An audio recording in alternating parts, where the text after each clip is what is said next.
PCOS නිසා ඔයත් පීඩාවෙන් දින්නේ. එහෙනම් මේ වීඩියෝ එක ඔයාට.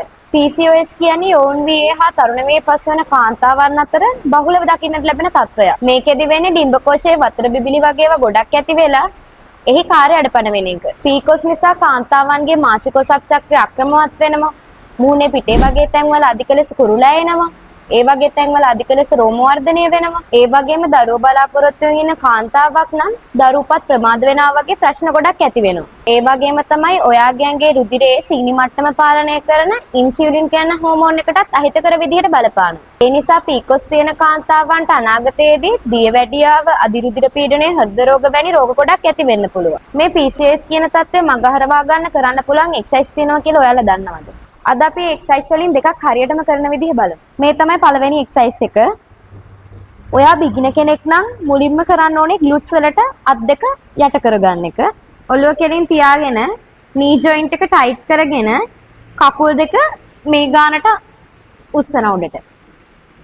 අංශක 90ට උස්සන්නේ මේ වගේ ප්‍රමාණයකින් උස්සගෙන හිමීට ස්ලෝලි බානවා කකුල් දෙක. බිම ගෑවෙන නොගෑවෙන ගානට නතර කරනවා. තප්පරයක් විතර හෝල් කරන් ඉඳලා හිමීට උස්සනවා තප්පර 3කින්. ආයෙ තප්පර 3කින් හිමීට කකුල් දෙක පල්ලෙහාට ගන්න. slowly up slowly down. මේ එක්සර්සයිස් එක 15 සෙට් 4ක් කරන්න ඕනේ. සෙට් එකක් ඉවර වෙද්දී ඊළඟ සෙට් එකට යද්දී රෙස්ට් එක අපි තප්පර 30ක් ගන්නවා. එක එක්සර්සයිස් එකක් කියලා තව එක්සර්සයිස් එකකට යද්දී අපි රෙස්ට් එක විනාඩියක් ගන්නවා. අපි දැන් දෙවෙනි එක්සර්සයිස් එක කරන විදිහ බලමු. මුලින්ම අත් දෙක බිමින් තියාගෙන දනිස් දෙකත් ඒ විදිහට බිමින් තියාගන්නවා. කොන්ද ටයිට් කරගෙන කකුලක් පැත්තට මේ විදිහට ඔයාට පුළුවන් උපරිමයෙන් උස්සන්න ඕනේ. slowly down again slowly up. තප්පරයක් හෝල් කරන් ඉන්න ඕනේ. තප්පර 3කින් හිමීට පල්ලෙහාට ගන්න ඕනේ කකුල. ඒ වගේම අනිත් කකුලත් ඔයාට පුළුවන් උපරිමයෙන් උඩට උස්සනවා තප්පර 3කින්. තප්පරයක් හෝල් කරන් ඉන්නවා. හිමීට තප්පර 3කින් පල්ලෙහාට ගන්නවා.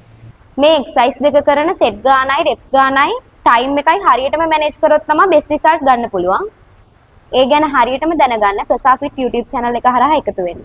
PCOS තත්ත්වය ඉක්මනින් මග හරවා ගන්න මේ එක්සර්සයිස් දෙක විතර ප්‍රමාණවත් මදි. ඒ ගැන වැඩිදුර දැනගන්න අපිත් එක්ක එකතු වෙන්න.